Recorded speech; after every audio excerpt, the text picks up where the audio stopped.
জান জান, আমার না 10,000 টাকা প্রয়োজন। 5,000 টাকা আছে, আর 5,000 টাকা দিলে হয়ে যেত। তোমার কাছে থাকলে আমাকে 5,000 টাকা দাও। আমি 500 টাকা পাই না, আবার 5,000 টাকা কই পাবো? আমার কাছে 5,000 টাকা হবে না, নাই আমার কাছে কোনো টাকাই নাই। আরে দেখো না, এই বালিশের নিচে দেখো, তোষকের নিচে দেখো, এখানে দেখো। আরে টাকা থাকলে তো দেখতাম, এখানে টাকাই নাই, দেখবো কোথা থেকে? টাকা টুকাই নাই আমার হাতে।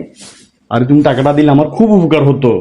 আরে তুমি বিশ্বাস করো না, সত্যি আমার কাছে যদি টাকা থাকতো আমি তোমারে দিতাম।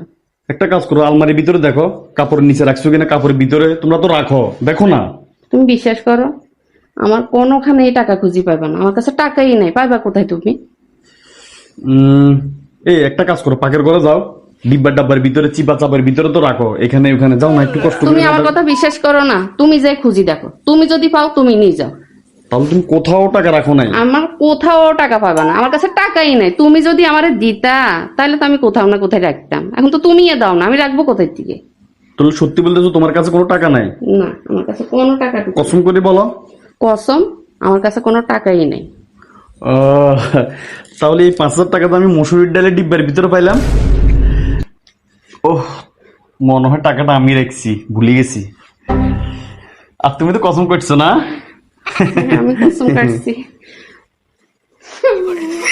কেন যে কসম কাটতে গেলাম, আমার এত কষ্টের টাকা সব শেষ, সব শেষ, সব নিয়ে গেল।